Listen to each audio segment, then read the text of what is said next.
이번에 두 번째 만들 요리는요, 두부 버섯 된장 볶음이에요. 상상이 안 되는데요? 두부랑 된장이.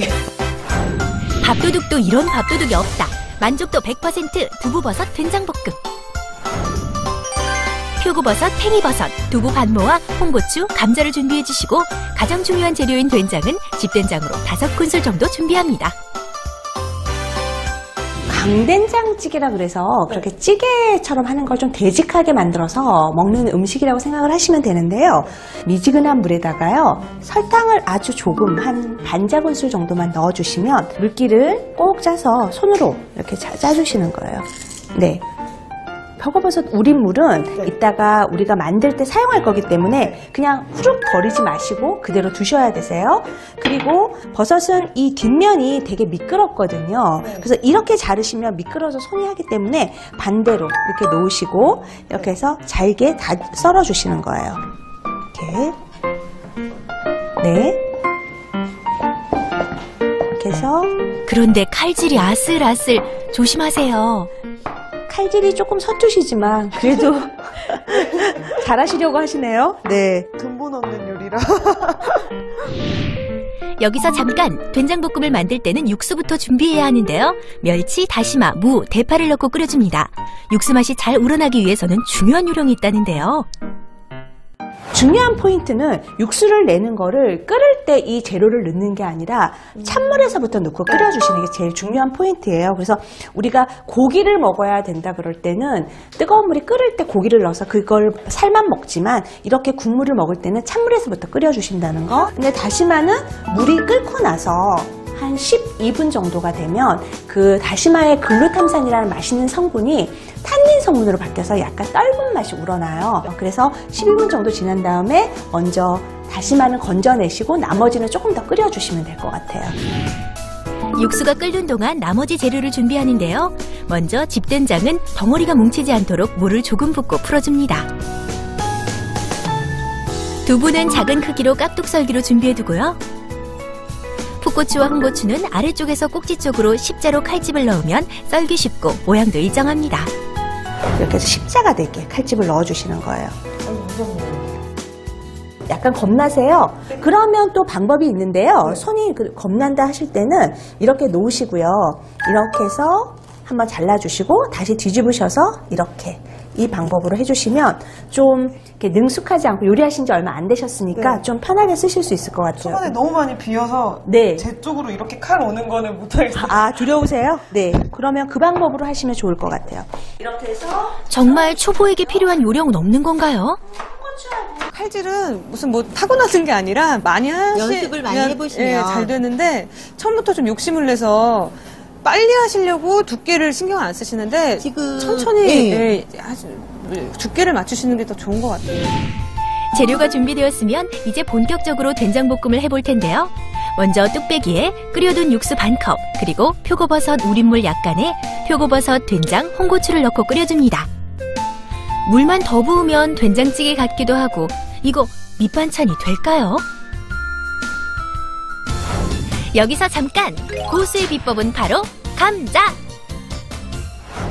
된장볶음을 위해 한 개 분량의 감자를 미리 강판에 갈아둬 준비해뒀던 것. 지금 보면 이 가장자리가 이렇게 보글보글 끓고 있잖아요. 그러면 이 감자 갈은 걸 넣으셔서 넣어주시는데 이걸 넣으면은 된장의 약간 짭조름한 맛이 조금 부드러워지고요. 그리고 이 국물이 좀 약간 뭐랄까 걸쭉해져서 먹기가 좋게 되거든요. 마지막으로 두부와 팽이버섯을 넣는데요. 두부는 미리 넣으면 뭉개지고 팽이버섯은 숨이 죽기 때문에 나중에 넣고 살짝 익힌 후 참기름으로 마무리. 맛이 짜면 다시마 육수를 조금 더 부어주세요.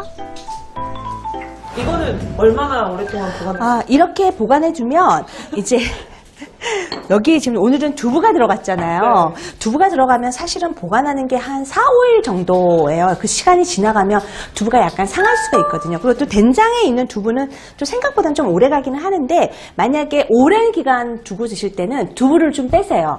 그랬다가 두부를 놔두셨다가 먹기 전에 아니면 조금 따뜻하게 할 때 그때 두부를 넣어서 드시면 좋으세요. 얼려놔도 되죠? 그러면 두부 빼고 다른 거 얼려놓으시면. 만들기는 간단한데 그 맛은 어떨지 궁금한데요. 밥이랑 먹으면 진짜 맛있을 것 같아요. 네, 좀 지금 밥 안 드시고 하면 약간 짭조름하긴 네. 한데요. 조금 넣어서 밥에다 비벼 드시거나 목에 나물 같은 거 넣어서 비벼 드시면 진짜 맛있는 비빔밥도 밥을 드실 수 부르는 있고요. 된장국밥. 네, 맞아요. 밥을 부르는 된장볶음. 활용도가 다양해서 더욱 좋을 것 같네요. 자, 이번에는요, 북어를 한번 이용해서 요리 한번 밑반찬 만들어 볼 건데요. 북어 유자 소스 찜 한번 만들어 볼게요. 이름만 들어도 특이한데요. 아, 그래요?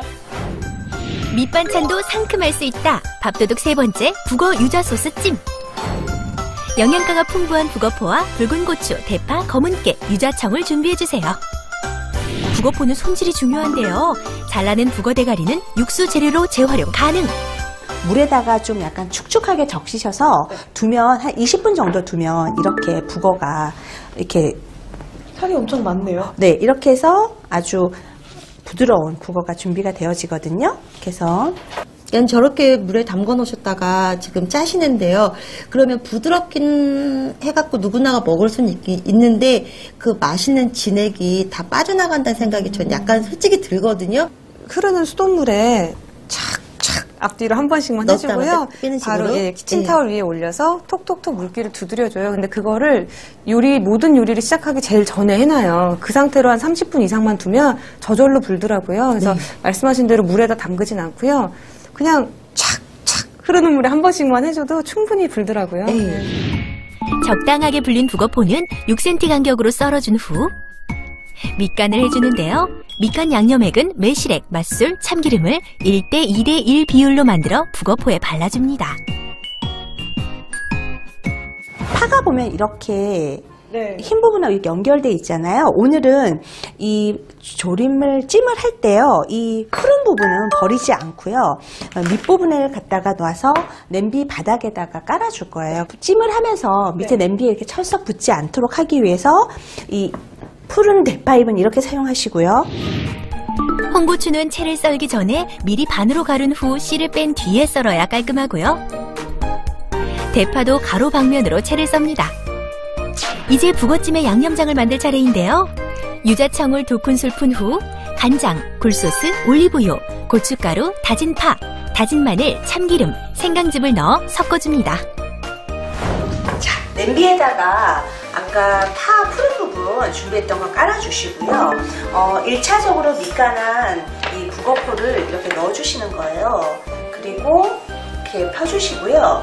그리고 적당량 나중에 또 넣어주시면 되니까 이렇게 위에다가 뿌려주듯이 해주시는 거예요. 한번 해보시겠어요? 한 번에 요만큼씩 넣어요. 네. 한번 밑에다 깔아줬는데요. 이 가장자리로 육수를 부어주시는 거예요. 육수가 생각보다 조금 들어가네요. 네. 북어가 냄비에 눌어붙지 않게 대파를 밑에 깔고 된장볶음할 때 만들어둔 다시마 육수를 부어 10분 정도 쪄줍니다. 북어의 양념이 다 배면 불을 줄이고 채 썰어 놓은 고추와 파를 솔솔. 자, 이렇게 해서 보면 아까 우리가 밑에다가 대파 깔고 있었잖아요. 북어가 눌어붙지 않고 그대로 있으면서 대파의 향이 올라와서 훨씬 맛있는 맛을 내주거든요. 검은 깨를 조금만 이렇게 뿌려주시면 훨씬 더 맛있게 있어요.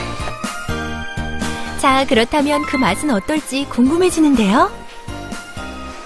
유자 향도 나고 고춧가루 들어가서 전혀 안 느끼하고 밑반찬으로 진짜 최고인 것 같아요, 이거. 네. 이렇게 해서 북어포 유자 소스찜 완성되었습니다.